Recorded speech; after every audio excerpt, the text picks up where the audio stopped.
ఒక్కోసారి పాత స్నేహాలు, పాత పరిచయాలు కూడా రాజకీయాల్లో తమ ఉన్నత స్థాయికి ఎదగడానికి చెక్ పెడతాయా అంటే ప్రస్తుతం ఉత్తరాంధ్రలో అదే సిచ్యువేషన్ అయితే కనిపిస్తోంది. బొత్స సత్యనారాయణ ఒక రకంగా చాలా సీనియర్ నాయకుడు. కాంగ్రెస్ పార్టీ హయాం నుంచి రాజశేఖర రెడ్డి గారి హయాంలో కూడా మంత్రిగా పనిచేసిన వ్యక్తి. ప్రస్తుతం కూడా ఆయనకు ఒక మంచి హోదా కల్పించారు. ఎమ్మెల్సీగా ఆయనకి ఛాన్స్ ఇచ్చారు జగన్మోహన్ రెడ్డి.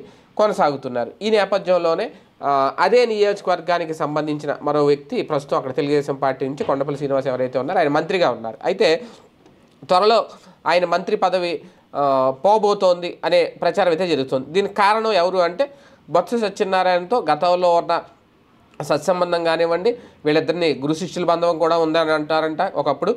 ఈయన దగ్గర ఆయన నేర్చుకున్న రాజకీయాలు ఇవన్నీ, అందుకే స్థానికంగా అక్కడ ఇంకా బొత్స హవానే నడుస్తోంది తప్ప మంత్రి అయినా కొండపల్లి శ్రీనివాస్ అక్కడ హవా నడవట్లేదు. ఇది పార్టీ హైకమాండ్కి తెలియడం, ఆయన సైలెంట్గా ఉన్నారని చెప్పడం, ఇప్పుడు ఆయన మంత్రి పదవి పోయే వరకు వచ్చింది.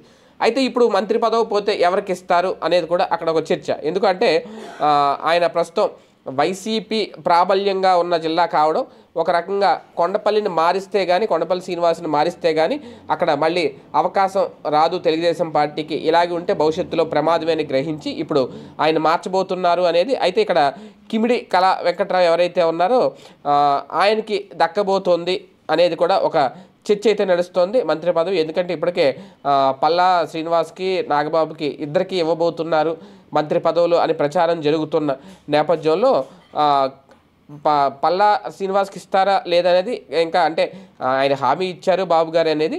అదే నేపథ్యంలో ఇక్కడ కళా వెంకట్రావుకి ఈసారి దక్కే అవకాశం ఉంది మంత్రి పదవిని ప్రచారం కూడా జరుగుతుంది. ఎందుకంటే ఆయన సీనియర్ నేత, ఇదే చివరి అవకాశం కూడా ఆయనకి. పైగా రాజకీయాల్లో అందివేశం గతంలో ఆయన పార్టీ అధ్యక్షుడిగా కూడా పనిచేసి ఉన్నారు, చాలా పదవులు అనుభవించున్నారు. అంటే ఒక రకంగా చూసుకుంటే ఇప్పుడు గజపతి నగరం నుంచి చీపురుపల్లికి ఇప్పుడు షిఫ్ట్ అవ్వబోతోంది మంత్రి పదవి. కిమిడి కళా వెంకట్రావుకి రాజకీయంగా ఉన్న అనుభవం నేపథ్యంలో, అలాగే అక్కడ బొత్సని నెగ్గుకు రావాలి అంటే ఆయనే కరెక్టు అని ఆలోచిస్తుందట పార్టీ అధిష్టానం. అదే కనుక జరిగితే కొండపల్లి శ్రీనివాస్ పదవి హూస్ట్ అయిపోద్ది. ఖచ్చితంగా 6-7 నెలలు మాత్రమే మంత్రి పదవులు అనుభవించారు కూటమి ప్రభుత్వంలో అని అనుకునే వాళ్ళల్లో ఆ పేరు కూడా ఉంటుంది. వాసంశెట్టి సుభాష్కి ఇప్పటికే చెక్ తప్పదు అనుకుంటున్న నేపథ్యంలో ఆ లైన్లో ఈయన కూడా ఉన్నారు. చూడాలి.